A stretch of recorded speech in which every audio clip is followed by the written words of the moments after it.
ተማር ልጄም ያዥልኝ ቀጠሮም ዘፈን ማስበበት ቦታም አይሰጠኝም because I am saturated እውቀት መሰል ስሁትነታቸው በፍሬ ሲገለጥ አይምሯቸው ውስጥ ያለው ነገር በቃል ሲወጣ ስድብ የሚኖሩት ግን በዚህኛው ካልቸር ይሄኛውን ካልቸር አጥምቀውት ማለት ባውንደሪውን ብለር አድርጋችሁታል ለነጻነት የተደረገ አመጽ ነው ሁሉንም ነገር ወፍ በረር ደረጃ ሳይሆን በሙሉ እውነትን ለመረዳት በሚሆን ትልቅ የአይምሮ መከፈት መተንተን አለባቸው ፊር ኦፍ ኤግዚስተንሳችን ማድረግ አለማድረግም የሚወሰነው በዚህ ባለንበት ዓለም ውስጥ ነው እኔን ማን ነው የሚገዛኝ ነው ጥያቄ በዓለማየት ውስጥ በሌሎች እይታ እሱን ነው ያብራሩ ከእግዚአብሔር ጋር ባለ ግንኙነት የተወለደ እግዚአብሔር የሚቀርብ ወርሺፕ አይደል ለዚህ ነው ጋድ እየሆነ ነው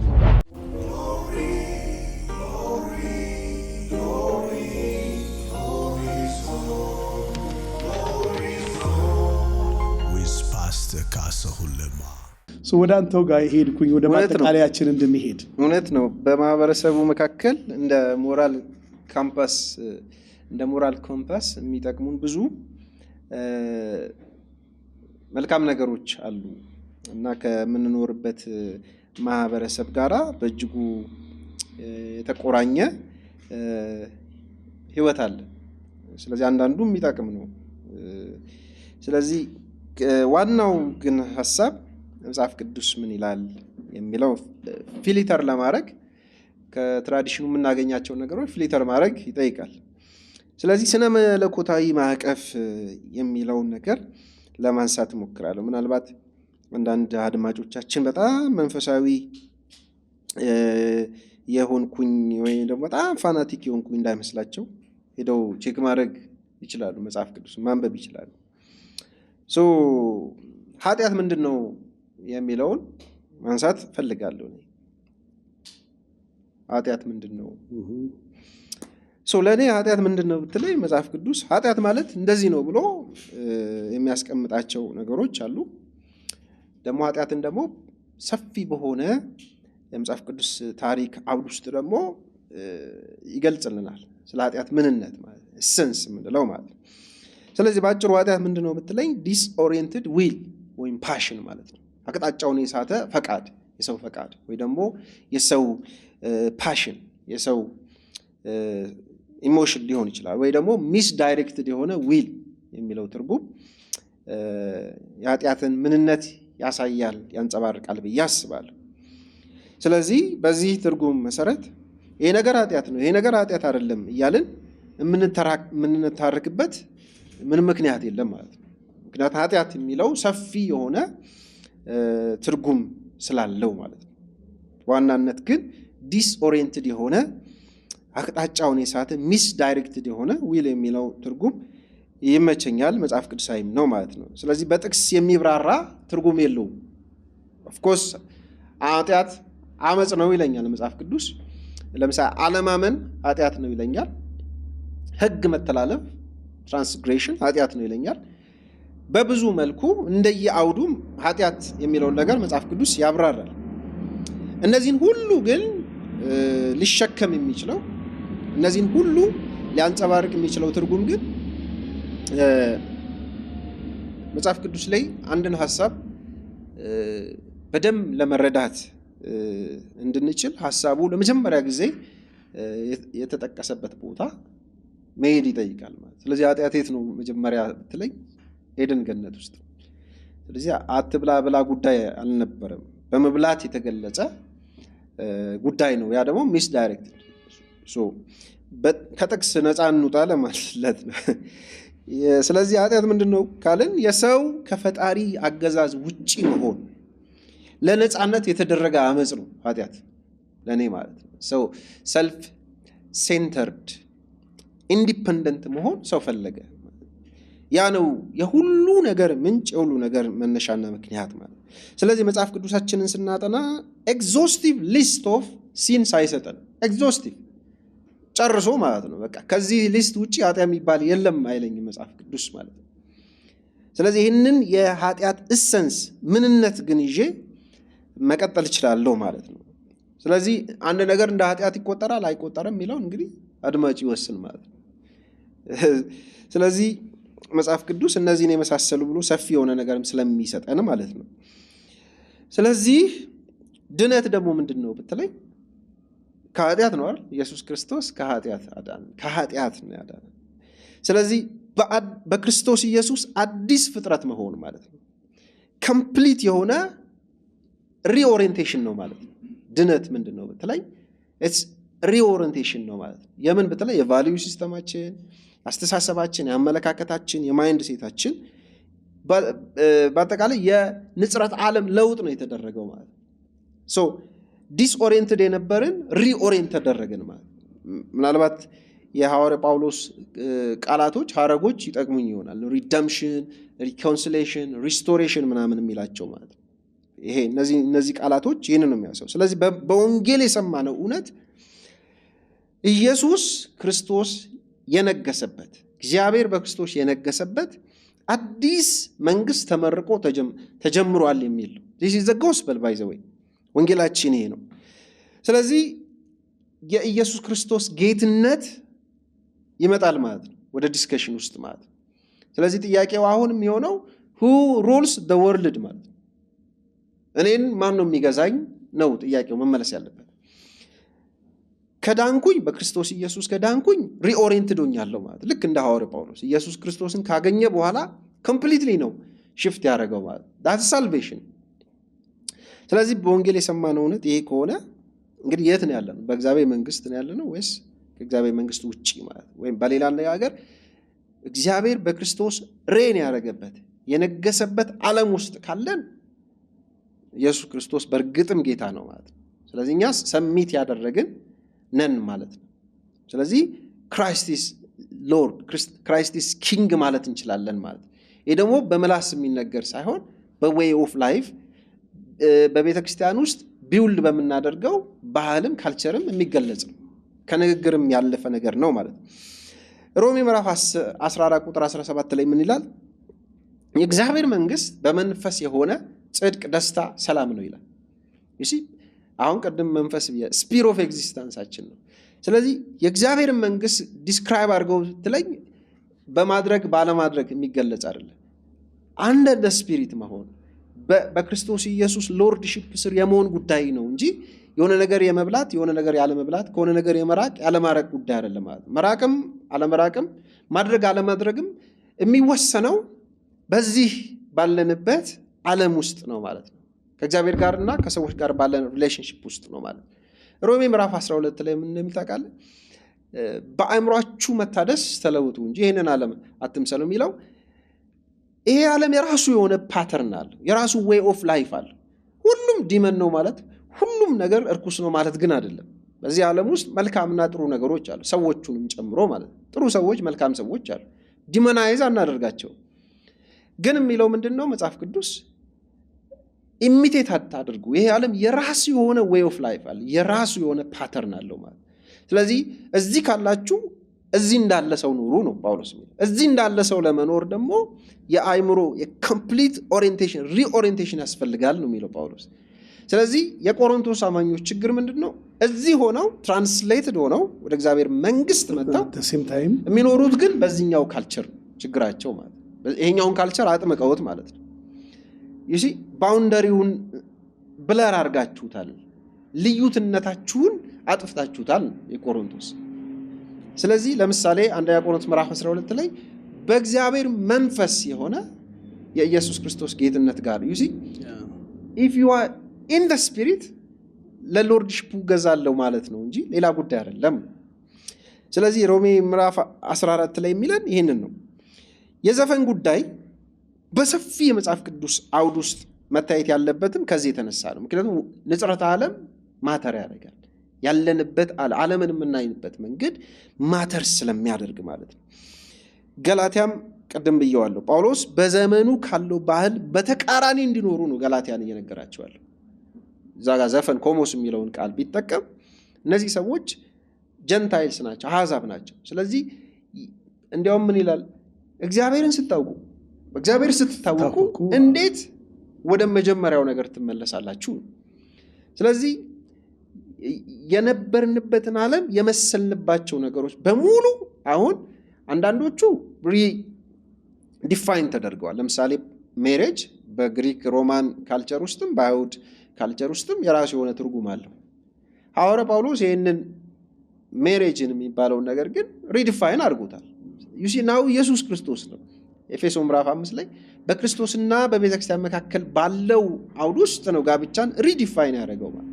አንዳንድ ነገሮችን ዲፋይን ታደርጋቸዋል፣ ሪዲፋይን ታደርጋቸዋል። አንዳንዶቹ ደግሞ ትከለክላለህ ማለት። ዘፈን የተከለከለ ነው፣ ኢምፐርሚሰብል ነው ያልኩት ከዛ የተነሳ ነው። ስለዚህ የኢየሱስ ክርስቶስ ሞትና ትንሣኤ የአዲስነት እውነታ መሰረት ነው ማለት ነው። የኢየሱስ ሞት ትንሣኤ ማለት አትብላ፣ አትንካ፣ አትቀመስ የሚሉ ነገሮች ሁሉ አሁን ትርጉማቸው ሌላ ይሆናል ማለት። መዝሙርን ከዘፈን የሚለየው ምንድን ነው ካለ ይዘቱ ነው አይደል? ግጥሙ፣ ሙዚቃው አይደለም። ስለዚህ ይዘቱ ደግሞ ስክሪፕቸር ነው ወይስ አይደለም የሚለውን መለየት ይጠይቃል። ለዚህ ነው የተከለከለ ነው የምልህ። ዘፈን ስክሪፕቸር ሊሆን አይችልም፣ ይዘቱ ኮንተንቱ ማለት ነው። ተማር ልጄም ያዥልኝ ቀጠሮም ምንም በለው ስክሪፕቸር ሊሆን አይችልም ማለት ነው። መጽሐፍ ቅዱሳችን የሚነግረን ነገር የደቀ መዝሙርን አሁን ፕራክቲካል ከሆነ ነገር እንኳን ብነሳ የደቀ መዝሙር ህይወትን ፋሲሊቴት ያደርጋል ወይ ሰፖርት ያደርጋል ወይ ብትል አያደርግም። ለምን አያደርግም? የምስራቋን ቤተክርስቲያን ላንሳ እዚህ ጋር ምግባራዊ ጉዳዮችን የምስራቋ ቤተክርስቲያን የምትመለከተው ቴዎሲስ ከሚለው አስተምሮቷ አንጻር ነው። ቴዎሲስ ወይ ደግሞ ዴይፊኬሽን የሚሉት ማለት ነው። እነሱ ድነትን ከዛ አንጻር ስለሚረዱት ማለት ነው። ቴዎሲስ ወይ ዴይፊኬሽን የሚሉት ሀሳብ ምንድን ነው? ሰው የተፈጠረው የስሉሱን አምላክ ባህሪ፣ መለኮታዊ ባህሪ እንዲካፈል ነው ወይ ደግሞ ያንን ዲቫይን ላይፍ በጸጋ ሼር እንዲያደርግ ነው የሚል ነው ቴዎሲስ የሚለው ሀሳብ ማለት ነው። ስለዚህ ምግባራትን በተመለከተ ሌላ የሆነ ካታጎሪ አይሰሩም። በዚህ ማዕቀፍ ውስጥ ነው የሚያዩት ማለት ነው። ለምንድን ነው እነሱን ያነሳሁትኝ? በክርስቶስ ኢየሱስ ወደሚገኘው ወደዚህ የህይወት ፍጽምና ለመድረስ ጆርኒ ላይ ነው ያለን። የዴይፊኬሽን ፕሮሰስ ውስጥ ነው ያለን። ቴዎሲስ ፕሮሰስ ማለት ነው። ቢካሚንግ እነሱ እንደሚሉት ቢካሚንግ ሞር ላይክ ጋድ ማለት ነው። ሞር ላይክ ክራይስት ማለት ነው።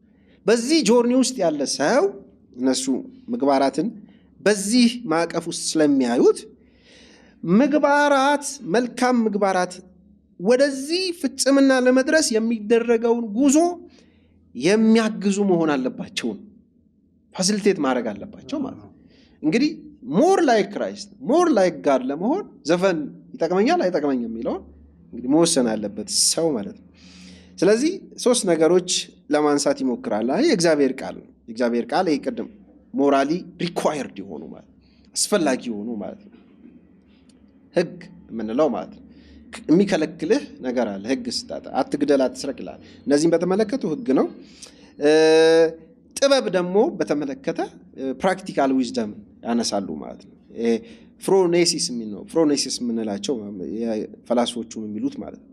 ፕራክቲካል ማለት ኢንተሌክትህ፣ ይሄ ኢንተሌክቹዋል ቨርቹ ይሉታል ፈላስፎቹ ማለት ነው። ይሄ አይምሮአዊ የሆነ ባህሪ እንዴት ነው? አሁን ውብ አይምሮ አለው የሚባለው ማለት ዳት ውብ አእምሮ ወዴት ይመራሃል? ወደ ፕራክቲካል ሞራል ዲሲሽን ይወስድሃል ማለት ነው። 3ኛው ደግሞ ይሄ አሴቲክ ዲሲፕሊን የሚሉት ማለት ነው። ይሄ አሁን ለምሳሌ ሙንኩስና ምናምን ገዳማዊነት ምናምን ብዙ ላይመቸን ይችላል፣ ግን that's a part of the process ማለት ምክንያቱም አሴቲክ ዲሲፕሊን አሁን ዩሲ መለኪያ ነው ማለት ነው። ለምሳሌ ከምኞት ይልቅ ማስወገድን እንድትመርጥ ያደርጋል። አሴቲክ ላይፍ ነው። አየህ ጆርኒ ላይ ነው ያለው ክርስቶስን ሞር ለመምሰል፣ እግዚአብሔርን ሞር ለመምሰል ወይ ደግሞ ከእግዚአብሔር መለኮታዊ ህይወት ውስጥ ፓርቲሲፔት ለማድረግ ነው ኢንቴንሽን። ስለዚህ ከኢንደልጀንስ ይልቅ ከምኞት ይልቅ አቮይድ ማድረጉ የተሻለ ነው ማለት ነው። ስለዚህ እነዚህ አይነት ነገሮችን እነሱ ይጠቀማሉ ማለት ነው። ኤፌሶን 5 ላይ ቁጥር 18 እስከ 19 በመንፈስ ይሙላባችሁ የሚለው ክፍል ምንድን ነው የሚለው? በመንፈስ ቅዱስ የተሞላ ማለት ነው። ወይ ደግሞ ወርሺፕ ሚውዚክ ልንለው እንችላለን። ክራይስት ሴንተርድ መዝሙሮች እንዴት ነው የታዩት? ምዕራፍ 5 ላይ ኤፌሶን 18 እስከ 19 ማለት ነው። በመንፈስ ቅዱስ የመሞላት ህይወት ማለት ነው። እንዲያውም የግሪኩ መጽሐፍ ጥሩ አድርጎ ያስቀመጠው ምንድነው?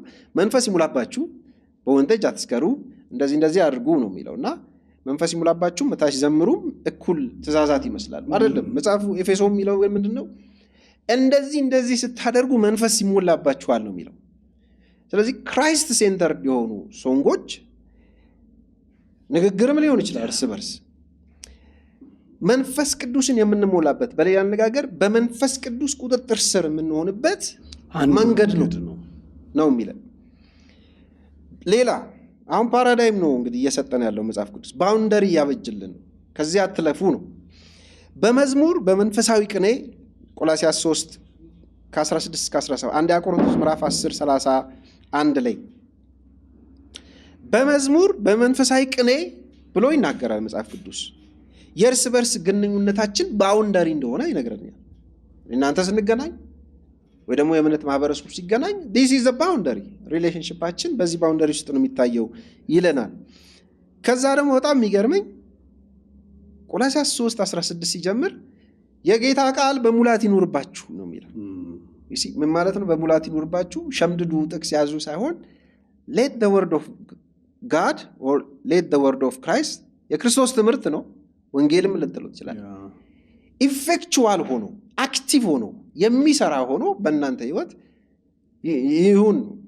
just ሙላት ማለት ስክሪፕቸር ሳቹሬትድ ቁጥጥር ስር መገኘት ስክሪፕቸር ሳቹሬትድ የሆነ ሰው ምንድነው ሊያደርግ የሚችለው? ኔክስት ቅኔ ነው፣ መዝሙር ነው፣ እርስ በርስ እውነትን መነጋገር ነው ሊሆን የሚችለው። ሌላ ነገር ሊሆን አይችልም ማለት ነው። ዘፈን የማስብበት፣ ዘፈን የምሰማበትና ዘፈን የማዳምበትም እድልም ቦታም አይሰጠኝም። because I am saturated with the word of God በጌታ ትምህርትና በጌታ ህልውና መንፈስ ውስጥ ያለው ሰው ከሆንኩኝ። ስለዚህ ኢፌክቹዋል በሚሰራ አቅሙ የእግዚአብሔር ቃል በእኛ ህይወት ሲሆን ትራንስፎርም ያደርገናል። ስለዚህ አምላካዊ ህንጸት፣ አሁን ሐዋርያ ጳውሎስ ጋድሊ ኤዲፊኬሽን የሚለው ነገር አለ። ስለዚህ አምላካዊ ህንጸት በዘፈን እንዴት? ምክንያቱም ብዙ ትምህርት አለ፣ ተክሳጽም አለ፣ ቅኔም አለ፣ መንፈሳዊ ቅኔ ማለት ነው። የነዚህ ሁሉ ነገር ኮንተንቱን ግን ነግሮኛል። የጌታ ቃል በሙላት ይኖርባችሁ። ስለዚህ ማስተምረው የጌታን ቃል ነው ማለት ነው። ምን ዘምረው የጌታን ቃል ነው ማለት ነው። ስለዚህ በጌታ ትምህርት የተቃኘ ነው ማለት ነው። የጌታን ማንነት የጌታን ተልእኮ የሚያንጸባርቅ ኮሚኒቲ እንዳለ መታሰብ አለበት። ሌላ ኤፌሶን ምዕራፍ 5 ቁጥር 15 ጥበብን እንደጎደላቸው ሳይሆን ጥበበኞች እንደሚመላለሱ በጥንቃቄ ተመላለሱ። ይህ ሰፊ አውድ ነው የሚሰጠኝ መጽሐፍ ቅዱስ። ባውንደሪዎች ናቸው እነዚህ። ሁሉን ነገር የማይበት ማዕቀፍ ነው የሚሰጠኝ። ሐዋርያ ጳውሎስ በዘመኑ ላለች ቤተክርስቲያን ከምትኖርበት ባህልና ከቻሌንጇ ከተግዳሮቷ አንጻር የጻፈላት መልእክታት ናቸው እጆቻችን ላይ ያሉት። ለእኛም የሆነ ፓራዳይም ይሰጡናል ነው፣ ባውንደሪዎችን ያበጁልናል። ቆላስይስ 3:1 ላይ ለምሳሌ በላይ ያለውን አስቡ ይላል። እሺ እንዲያው ፊክስ ዩር ማይንድ ነው የሚለው ኦን ሄቨንሊ ሪያሊቲስ ማለት ነው። እንግዲህ ምዕራፍ 1 ላይ ስለ ኢየሱስ ነው የሚያወራው። ኢየሱስ የዩኒቨርሱ ማዕከል ነው። እንግዲህ ያ ነው ሄቨንሊ ሪያሊቲ። ስለዚህ ስለ ኒው ክሪኤሽን ሪያሊቲ ነው የሚያወራኝ ቆላስይስ ላይ። ወርደ በምድር ያሉ ብልቶቻችሁን ግደሉ ይላል። ስለዚህ በምልልሶቻችን ይታይ ዘንድ ይሄ ኒው ክሪኤሽን ሪያሊቲ የምንለው አዲስ እውን እንዲሆን፣ አዲስነት እውን እንዲሆን በሰማያዊ ማይንድ ሴት መያዝ ግድ ነው ማለት ነው። ይህንን ይረዳል ያግዛል ዘፈን? አግዝም አይረዳም በምንም ታምር ማለት ነው። ስለዚህ ብዙ ፓተርኖች አሉ መጽሐፍ ቅዱሳችን ውስጥ። ሮሜ ምዕራፍ 12 ማንሳት እንችላለን። ስለዚህ ቤተክርስቲያን በነገር ሁሉ ኦልተርኔቲቭ ኮሚኒቲ ሆና፣ ካውንተር ኮሚኒቲ ሆና፣ ልዩት ሆና ማንነቷም ተልእኮዋም የእግዚአብሔር ማንነትና የእግዚአብሔርን ተልእኮ በሚያንጸባርቅ አውድ ውስጥ ነው መንቀሳቀስ ያለባት። ባውንደሪዎቿ እነዚህ ናቸው። ሰፊ የሆነው የምግባራቷ ማዕቀፎች እነዚህ፣ ከነዚህ ውጪ ሊኖር አይችልም። ስለዚህ በዓለም አለን።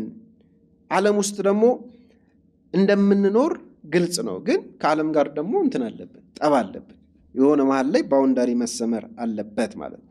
ስለዚህ ዘፈንን ከቤተ ክርስቲያን ባህልነቱ ይልቅ የዚህ ዓለም ፕሮሚናንት ፊቸር፣ አንድ ፕሮሚናንት የሆነ ባህሪ መገለጫ ነው።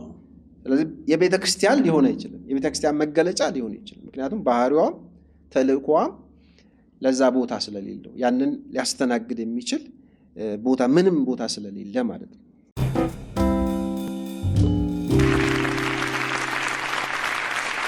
አሜዚንግ በጣም በሚገርም ሁኔታ ነው ያስቀመጥከው። እኔ ከልቤ ተባርኬበታለሁኝ። ሐሳቦቹን እንደ ሐሳብ ብቻ ሳይሆን በተዋቀረ መንገድ ከመነሻ እስከ መድረሻ ድረስ ያነሳቸው ታሪካዊ ዳራዎች፣ መጽሐፍ ቅዱሳዊ እውነቶች፣ ባህላዊ እሴቶች፣ የቤተ ክርስቲያን ተሞክሮ፣ የቤተ ክርስቲያን አባቶች ያነሷቸውን እያንዳንዱን በሐዋርያቱ ዘመን የነበሩትስ ራሱ ትግበራዎች እና በዛን ዘመን ደግሞ የተመሰረቱት ቤተ ክርስቲያናት የነበረባቸው ተግዳሮቶች እና ከዛ ለዛ የተሰጠው ደግሞ የመፍትሄ አቅጣጫ በመስራቾቹ በሐዋርያት የተሰጡቱ የመፍትሄ አቅጣጫዎችና ትርጉማዊ ይዘቶች ከነባራዊው የነርሱ ተግዳሮት ጋራ ተያይዞ የነበረው ምልከታ እነዚህን ሁሉ ነገሮች ነው በዳሰሳ ያመጣቸውና ኢትስ ሶ አሜዚንግ። ምክንያቱም አንድን በአንድ ወቅት ላይ ብዙ ጊዜ የሊደርሺፕ አስተማሪዎችም ይጠቀሙበታል፣ እኔም ብዙ ጊዜ ተጠቅሜበታለሁኝ እና አንድ 10 አይነ ስውራኖችን አምጥተው በአንድ ቦታ ላይ አቆሟቸውና የአንድን ዝሆን የተለያየ አካል አስነኳቸው እና ለአንደኛው ጭራውን አስነኩትና ዝሆን ነው አሉት። ለአንደኛው እግሩን አስነኩትና ዝሆን ነው አሉት። ለሌላኛውም አይነ ስውር ኩምቢውን አስነኩትና ዝሆን ነው አሉት። ለአንደኛው ደግሞ የዝሆን ጥርስ የሚባለውን እርሱን አስነኩት። ከዛ በኋላ ዝሆን ነው አሉት እና ይሄንን እንዳለ የተወሰነውን የዝሆኑን አካል የነካውን በኋላ ላይ ስለ ዝሆን ማብራሪያ እንዲሰጥ ሲደረግ ዝሆን ማለት ኩምቢውን የነካው ትልቅ ቱቦ የሚመስል ስጋ ነው አለ። ጥርሱን የነካው ቀጠን ያለ ረዘም ያለ ቀንድ ነው ዝሆን ማለት አለ። ሌላኛው ጭራውን የነካው በጣም የሆነ አርጩሜ የስጋ አርጩሜ ነገር ነው የሚመስለው አለ። ሆዱን የነካው ከበሮ ነው የሚመስለው አለ። እግሩን የነካው ቱባ ስጋ ነው ለካ ዝሆን አለ። የነኩትን እና በአለማየት ውስጥ በሌሎች እይታ ጥቂት ነገሮችን የተመለከቱትን እሱን ነው ያብራሩት እና ዝሆን ግን እሱ አልነበረም። the whole counsel of God ቅድም ብለ ያነሳው ሐዋርያ ጳውሎስም የተጠቀመበት ሐሳብ የዝሆኑን የተወሰነውን ፓርት ነክተውታል።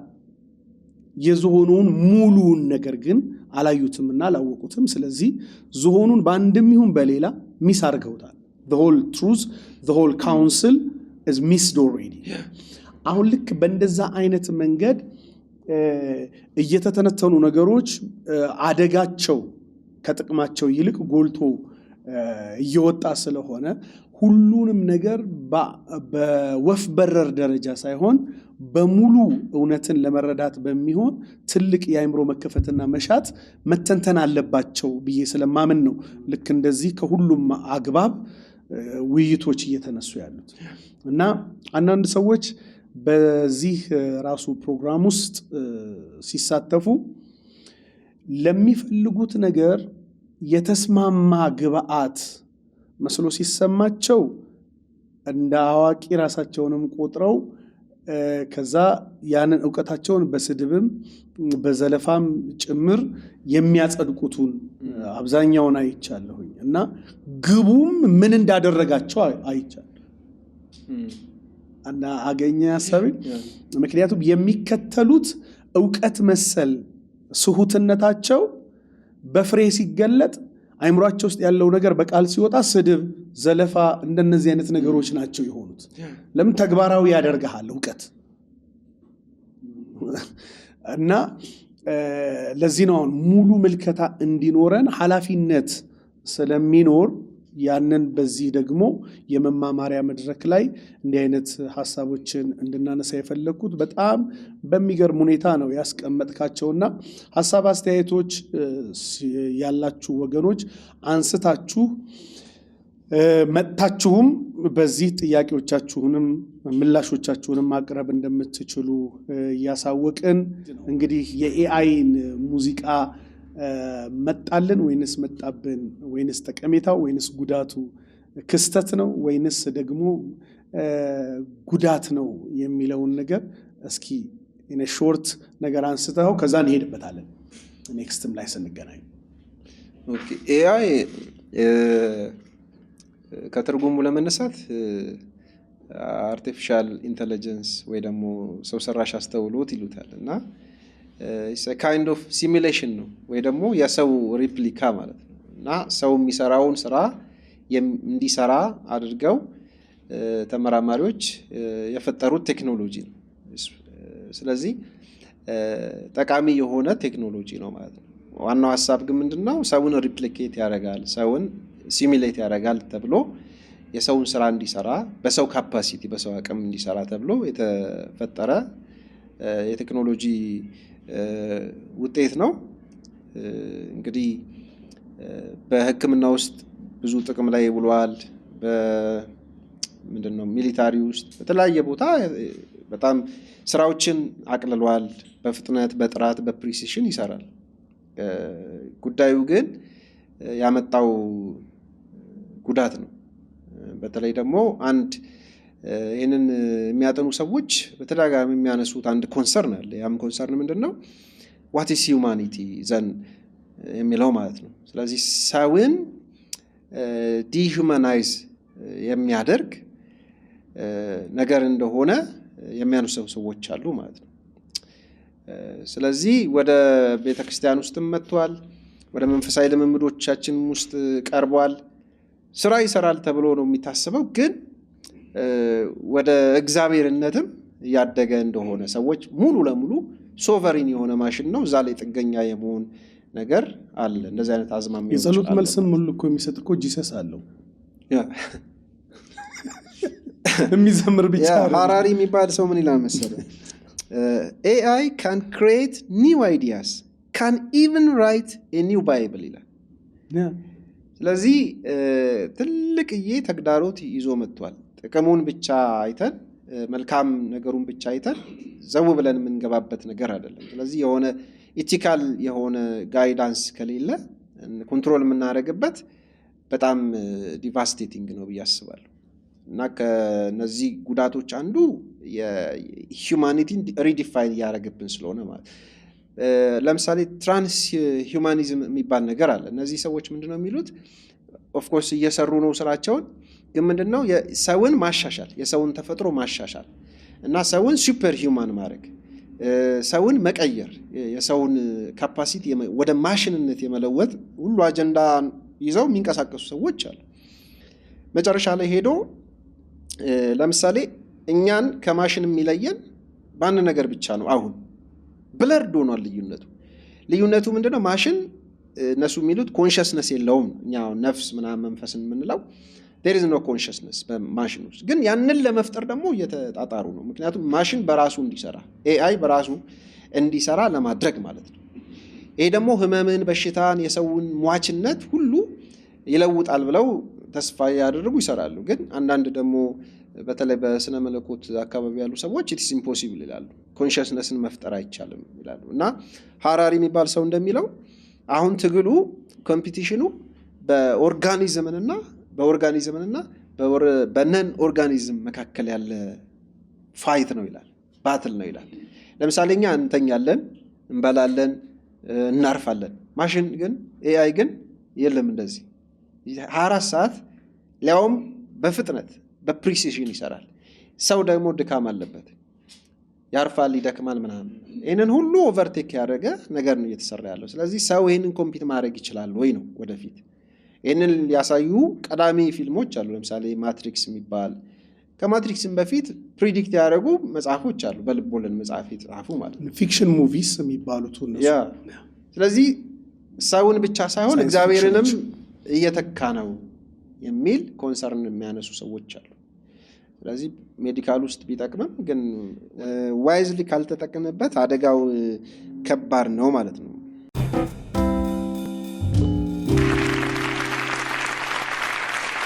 የሚገርመው አሁን እንደው ዛሬ እንደ ሃይላይት እናንሳውና ከዛ በኋላ የምንቀጥልበት ሐሳቤ ኢቭን መንፈስ ቅዱስን አሁን ሙዚቀኛን መተካት አይደለም፣ ዘማሪን መተካት አይደለም። አሁን በጥቂቱ የታዩ ናቸው እነዚህኞቹ። ከዛ በኋላ ራሱን በቻለ ደረጃ ባይብል መጻፍ ይችላል የሚለውን አንዱ ባይብልን የመተካት ስጋት መኖሩም አንድ ጉዳይ ሆኖ ሰባኪዎችን የመተካት within a few seconds you can have እንትኖችን ማግኘት ትችላለህ፣ መልእክቶችን። ጸሐፊዎችን ይተካል። አሁን እኛ ድሮ እንደማሆይ መቋሚያ እንደዚህ በአንድ ጣታችን እየጻፍን የምናሳትማቸው መጽሐፎች አሁን ላይ በቀላሉ ለኤአይ ብትሰጠው ሐሳቦችን በተዋቀረ መንገድ ይሰጣል እና የጸሐፊዎችን ይተካል። ሕክምና ላይ በጣም የሚገርም ስራዎችን ቢሰራም at the same time እንደገና ደግሞ የኦርጋኒክ እንዳልከው ቅድሙን ነን ኦርጋኒክ በሆነ መንገድ የመተካት ስራዎችን መንፈስ ቅዱስን በቤተ ክርስቲያን ውስጥ አሁን አክቲቭ የቤተ ክርስቲያን መሪ መንፈስ ቅዱስ ነው። መንፈስ ቅዱስን ተክቶ የመስራት ስራ ጭምር እንዲሆን በሚያሳይ መንገድ እየተካሄደበት ነው ያለው። ፈርዘር ነው እየሄደ ያለው እና ለዛ ነውና አሁን እንደ ክርስቲያን ገና የሙዚቃው አዌርነስም ብዙ የለም። አሁን የመዝሙርና የሚውዚኩ አዌርነሱ ላይ ገና አሁን እሱም ላይ ዳውት አለው አብዛኛው ሰው። ፐርፌክት የሆነ ነገር ይሰጠኛል ስለዚህ ምን ችግር አለው የሚል ነገር ላይ ነው ያለው። ገና ያንተ እይታ በይሁንታ ነው ወይንስ በፍጹም የሰይጣን ዲሞኒክ ነው ወይስ? አዎ ዲሞኒክ ነው ወይ የሚለው ያ አሁን ጆን ሌኖክስ የሚባል አንድ ማቴማቲሻን አለ፣ ቴዎሎጂያንም ነው። እሱ የሚለው ቢላ ይላል ያውን አፕል ቆርጠህ ትበላበታለህ፣ ሰው ልገልበት ይችላል። ስለዚህ ለሰዎች እግዚአብሔር የሰጠው ተፈጥሯዊ የሆነ አቅም አለ፣ ብቃት አለ፣ ዊዝደም አለ፣ ታለንት አለ። እንደሱ መታየት አለበት። ምክንያቱም ሰው ክሬቲቭ ነው ባይ ኔቸር ማለት ነው። ይሄ ክሬቲቪቲ ደግሞ የእግዚአብሔርን ክሬቲቪቲ የሚያንጸባርቅ እንጂ ሰው ከየት የሚያመጣው ነገር አይደለም። ግን ዋይዝሊ ካልያዝከው፣ ዋይዝሊ ካልተጠቀምክበት ጎጂ ነው ማለት ነው። ቅድም እንዳልነው እኮ ነው አጌንስት ጋድ ነው የሚሰራው ሁሉ ነገር ከእግዚአብሔር እጅ ከወጣ ማለት ነው። ስለዚህ ኤአይም በተመሳሳይ መልኩ ይጠቅማል። ሕክምና ውስጥ በጣም እንትን ይላል፣ ሰፖርት ያደርጋል። ነገር ግን ሌሎች ዘርፎች ለምሳሌ ኤዱኬሽኑን በእጅጉ እየጎዳው እንደሆነ ኤዱኬሽን ውስጥ ያሉ ሰዎች ሲያወሩ እንሰማቸዋለን። ወደ ቸርችም ስታመጣው መንፈስ ቅዱስ እኔ አሁን ለምሳሌ በግል የማምነው መንፈስ ቅዱስ በዲጂታል መድረኮች ላይ ላንድስኬፑ ላይ ሃይሊ ሊሚትድ ነው ብዬ ነው የማስበው። እንደ መለኮትነቱ እንደ አምላክነቱ የሚወሰን የሚገደብ አምላክ አይደለም በራሱ ማለት ነው። በሁሉ ቦታ መገኘት የሚችል አምላክ ነው። ይህ ማለት ግን በሁሉም ቦታ አክቲቭ ነው፣ በሁሉም ቦታ ራሱን ይገልጻል ማለት ግን አይደለም። ስለዚህ መንፈስ ቅዱስ ከሚወሰንባቸውና ከሚገደብባቸው ነገሮች አንዱ ዲጂታል ፕላትፎርሞች ናቸው። ቲክቶክም በለው ቀላሎቹ ማለት ነው፣ ፌስቡክም በለው ዋቴቨር ማለት ነው። እንዴት ብትለኝ መንፈስ ቅዱስ በስጋ ለባሽ ላይ ነው የተባለው። መጽሐፍ ቅዱስ መንፈሴ በስጋ ለባሽ ላይ ነው። ስለዚህ መንፈስ ቅዱስ በቤተ ክርስቲያን መካከል በደንብ ኦፐሬት እንዲያደርግ የኔና ያንተ ፊዚካል ፕሬዘንስ ያስፈልጋል። ሰው በተፈጥሮ ኢምቦድድ ኤክስፒሪየንስ ነው ያለው፣ በአካል በፕሬዘንስ ይፈልጋል። ስለዚህ መንፈስ ቅዱስ እኔና አንተ መካከል የሚሰራው እኔና አንተ ባድሊ ፕሬዘንስ ሲኖረን ፊዚካሊ ስንገናኝ ነው። በዚህ በዊንዶው ውስጥ አይደለም መንፈስ ቅዱስ የሚሰራው። አይ ሰው አርጊው ሊያደርግ ይችላል። በዛ ውስጥ ጌታን የተቀበለ ምናምን እኮ እሱ ኮሚኒኬሽን ሊሆን ይችላል። ሰው ንግግር ምናምን ያደርጋል፣ ሊግባባ የሆነ ነገር መልእክት ሊያስተላልፍ ይችላል። ቤተክርስቲያንን በተመለከተ ግን የክርስቶስ ኢየሱስን አካል በተመለከተ ግን መንፈስ ቅዱስ የሚሰራው የግድ ኢምቦዲድ ኤክስፒሪየንስ ያስፈልጋል፣ በአካል መገኘት ይጠይቃል ማለት። ስለዚህ መዝሙሮችን በኤአይ ሰርተው ሰዎች አሁን እንትን ሲሉ አያለው በሚዲያ ላይ እና እኔ ሪቴት ነው የሚያደርገኝ፣ ወዲያው ነው የማሳልፈው፣ አልሰማውም ማለት። ምክንያቱም አንደኛ ሰው አይደለም፣ ኮንሽስነስ ነፍስ ምናምን የለውም። ሁለተኛ የሰው ኢምቦዲድ ኤክስፒሪየንሱ የወለደው አይደለም። ገብቷል? ከእግዚአብሔር ጋር ባለ ግንኙነት የተወለደ ለእግዚአብሔር የሚቀርብ እንትን አይደለም፣ ወርሺፕ አይደለም። ስለዚህ ግጥም ምናምን ክሬቲቭ ነው፣ ያስ ማሽኑ ይሰራል፣ ግን ዳትስ ኖት ኖርማል ማለት ቤተክርስቲያንን በተመለከተ ማለት። ለምሳሌ ሕክምና ውስጥ ብናየው እንኳን ሕክምና ውስጥ ሰዎችን በጣም ትሪት ያደርጋል፣ ከሰውም በላይ ማለት። ሰው ሊደክመው ይችላል፣ ያንቀላፋ ይችላል። ማሽኑ ግን መድኃኒት ይሰጣል፣ ያስታውሳል ምናምን አይነት ነገር ማለት። ግን ከማሽኑ በላይ እነዛ ታማሚዎች የወዳጆቻቸውን ፕሬዘንስ፣ ፊዚካል ፕሬዘንስ ይፈልጉታል። ዩሲ ማሽኑ የማይተካው ነገር አለ። ለዚህ ለእኛ የተሰጠን አገልግሎት አለ፣ ከአገልግሎቱ ጋር እግዚአብሔር የሰጠን ጸጋ አለ። ስለዚህ እግዚአብሔር ከሰጠን ተልእኮ ውስጥ የሚያወጣ ነው። ለምሳሌ ዘማሪ ከሆነ አንድ ሰው ቤተክርስቲያንን ሰርቭ ለማድረግ ቤተክርስቲያን ለማገልገል እግዚአብሔር የሰጠው ታለንት ብቃት ነው። ይሄንን ለማሽን መስጠት ማለት ነው፣ ለሌላ ነገር መስጠት ነው። ባይዘወይ ይህንን ጥናት የሚያጠኑ ሰዎች፣ ጎጅነቱን የሚያጠኑ ሰዎች አንዱ የሚስማሙበት ብሬናችንን በከፍተኛ ደረጃ ዳሜጅ ከሚያደርግ ነገር አንዱ ይሄ ነው። ሃይሊ ዲፐንደንት ነው። ለዚህ ነው ጋድ እየሆነ ነው የሚባለው። ለምን? ለሁሉ ነገር ሮጠህ አርቲፊሻል ኢንተለጀንስ ላይ ዲፐንደንት ስለሆነ ቻትጂፒቲ ትሮጣለህ፣ ቢካም እንትን ሆኗል፣ ቢካም ጋድ ማለት ነው። ኢቨን እኔ ቼክ አድርጌያለሁ፣ የሚገርም ቻትጂፒቲ አንዳንድ ኢንፎርሜሽኑ ትክክል አይደለም። ለምሳሌ ዓመተ ምሕረቶችን ይሳሳታል፣ የሆኑ ኮቴሽኖችን ይሳሳታል። ኢንፎርሜሽን ስቲለር ፕላትፎርም ነው ስለሚባል ማለት ነው። ስለዚህ ያንተን ብሬን የማሰብ አቅምህን ኮምፕሊትሊ የሚገድል የሚያደነዝዝ ነገር ቢኖር አንዱ ይሄ ነው እና አዲክሽኑም የዛን ያህል ነው፣ ጥገኝነቱ የዛን ያክል ነው፣ ሱሰኝነቱ ማለት ነው። ስለዚህ በጣም ሰውን ከሰውነት ተራ የሚያወጣ ለሰው የተሰጠውን ክሬቲቪቲ የሚገድል የብሬናችንን ፈንክሽን የሚያስተጓጉል ነገር መሆኑን ሰው ገና የተረዳው አይመስለኝም። ስለዚህ የሆነ ማዕቀፍ መኖር አለበት፣ የሆነ ገደብ ባውንደሪ መሰራት አለበት። ከዛ ውጭ ግን ጉዳቱ ከባድ ነው የሚሆነው ነው።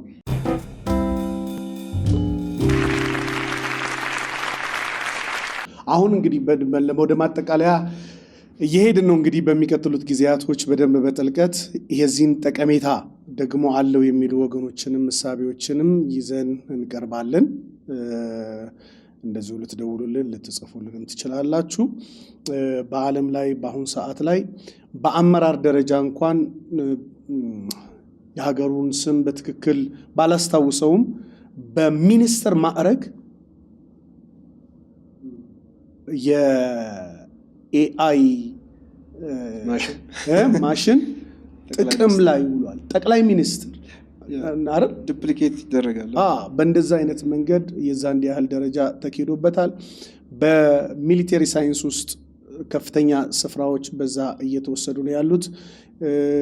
በቸርችም ውስጥ ከፍተኛ ነገሮች እየመጣ ነው ያለው። የሚቀጥለው ዘመን ትልቁ እድልም ተግዳሮትም አንድ ላይ ጠረጴዛው ላይ ተቀምጧል። የሚያነሱት ሰዎች ከየትኛው እንደሆነ እና የሚመርጡት እሱን ሀሳቦች ያነሱት ደግሞ ሳህን ጠቀሜታውና ጎጂነቱን አስቀድሞ ከማወቅ አንጻር ነው እነዚህን ሀሳቦች እያነሳን ያለ ነው። ጻፉልን፣ ደውሉልን፣ ሀሳብ አስተያየቶቻችሁን በመልእክት ማስቀመጫ ሳጥን ውስጥ አድርጉት። የ1 ሚሊዮን ሰብስክራይበርስ ቻሌንጆቻችንን ተቀላቀሉና ለብዙ ሰዎች ይህንን ቪዲዮ በማድረስ ብዙዎች ከዚህ አገልግሎት ጋር አብረው እንዲተባበሩ እገዛችሁን አድርጉ። ጆይን የሚለውን በተን በመጫን አብሮ ሰራተኛ መሆን እንድትችሉ እየጠየቅኩኝ በአክብሮት የዛሬውን ፕሮግራማችንን በዚሁ ስናጠቃልል ከእንግዳዬ ጋራ በነበረን ቆይታ እጅግ ማመስገን እፈልጋለሁኝ። ወዳጄ ዛዲግ ታንኪዩ እግዚአብሔር አምላክ ያክብርህ። ቴንክ ዩ ሶ ማች እና ከመላው የስቱዲዮ ባለሙያዎች ጋርና ከአድማጭ ተመልካች ኢትዮጵያውያን ኤርትራውያን ወገኖቻችን ከታዳሚዎቻችን ጋር በመሆን እናመሰግናለን።